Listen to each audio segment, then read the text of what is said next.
ఏవండోయ్, ఏంటి చూస్తున్నారా? ఇవాళేంటి క్యారెట్ ఇంకా పాలకూర తెచ్చిందని నిన్న చూసే ఉంటారు కదండి. షార్ట్లో పెట్టాము కదా, రిపబ్లిక్ డే స్పెషల్ ట్రై కలర్లో డిష్ పెట్టాము. అదే ఒక హెల్దీ వర్షన్ అండి. ఒకసారి ట్రై చేసుకోండి, బాగుంటుంది. ఒక క్యారెట్ ఇంకా హాఫ్ కట్ట పాలకూర తీసుకోండి, దాన్ని జ్యూస్ చేసుకోండి.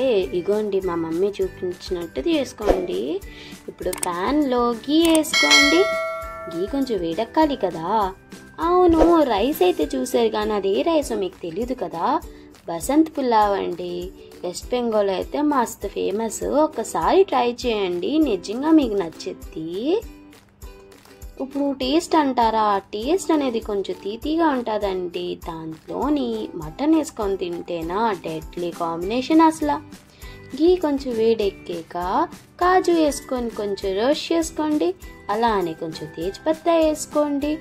అలానే లవంగి కూడా వేసుకోండి. ఇంకా చిన్న ముక్క దాల్చిని వేసుకోండి. ఇప్పుడు ఇందాక జ్యూస్ చేసాం కదండి, అది పాలకూరది, అది ఇందులో వేసేసుకోండి. బాగా బాయిల్ అవనియండి. చూసారా, మేమేం ప్రిజర్వేటివ్స్ ఏం వాడట్లేదండి. ఇలాగే హెల్దీ వర్జన్ చేస్తుంది మా మమ్మీ. దాంట్లో ఒక స్పూన్ చీనీ వేసుకోండి. ముందే చెప్తున్నా, మీకు కానీ షుగర్ ఉండకపోతే మీరు స్కిప్ చేయొచ్చు. తగినంత ఉప్పు కూడా వేసుకోండి. ఇగోండి బాగా బాయిల్ అయింది కదా. ఇంకా దాన్ని ఒక తిప్పేసి ఇంకా బాస్మతి రైస్ వేసుకోండి. ఒక కప్ వేసుకోండి. వేసుకొని ఇంకా బాగా మిక్స్ చేయండి. మూత పెట్టేయండి, అది ఉడకాలి కదా.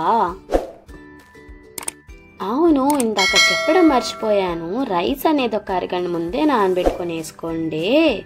ఇంకా చూడండి కిలాగా వచ్చాక ఇంకా దించేసుకోండి. ఇంకా అదే ప్యాన్లో మళ్ళీ ముందులాగే గీ వేసి తేజ్పత్తా, లవంగి, దాల్చిని, చిన్న ముక్క ఇంకా కాజు వేసి బాగా వేపుకొని ఇంకా ఈసారి క్యారెట్ జ్యూస్ ఉంది కదండి, అది వేసుకోండి. ఇంకా మీరు కూడా ఏమైనా ఫెస్టివల్స్ ఉంటే ఇలానే చేసుకుంటారా అండి? చెప్తారా కమెంట్లో. ఇంకా ఇది కూడా సేమ్ ప్రాసెస్ అండి. ఒక స్పూన్ షుగర్, కొంచెం సాల్ట్ వేసి ఇంకా బాయిల్ అయిన తర్వాత ఇందాక నానబెట్టుకున్న రైస్ వేసేసుకోండి. రైస్ వేసుకొని ఇంకా మూత పెట్టేసి అది బాగా ఉడికే వరకు ఉంచుకోండి. కిలాగా రావాలి, స్టిక్కీకి అస్సలు అవ్వకూడదు, గుర్తుపెట్టుకోండి. ఇంకా ఇలానే వైట్ రైస్ కూడా చేసుకోండి. వైట్ రైస్కి ప్యూరీ అవసరం లేదు. ఇంకా ఇప్పుడు అదే ప్యాన్లోని కొన్ని కిష్మిష్లు వేపుకోండి, గీలో వేపుకోండి. టేస్ట్ అనేది చాలా బాగుంటుంది. ఇంకా ఇప్పుడు ప్లేట్ అనేది డెకరేట్ చేద్దామా. ఒక ప్లేట్ తీసుకోండి. ఇగోండి అన్ని రైస్ని ఒక్కొక్క బౌల్లో తీసేసుకోండి. ఇందాక వేపుకున్నామంట కదండి కిష్మిష్, అవి అన్నిట్లో వేసుకొని కలిపేసుకోండి. ఇంకా అప్పుడు ప్లేట్లో మా ఫ్లాగ్ ఉంది కదండి, ఇండియన్ ఫ్లాగ్, ఆ కలర్స్ అన్నీ ఒకటి తర్వాత ఒకటి ఇంకా పేర్చుకోండి. ఇగోండి మా మమ్మీ వేస్తుంది చూడండి. కిందన గ్రీన్, మధ్యలో వైట్, ఇంకా పైన అందరికీ తెలిసిందే కదండి ఆరెంజ్ కలర్. ఇంకా అలా నింపుకోండి. అవునండి, మీరు ఎలా సెలబ్రేట్ చేసుకున్నారు రిపబ్లిక్ డే చెప్తారా మరి? అవును, చూస్తున్నారు కానీ సబ్స్క్రైబ్ ఎందుకు చేయట్లేదండి? చేస్తారా? కొంచెం సపోర్టివ్గా ఉంటుంది కదా.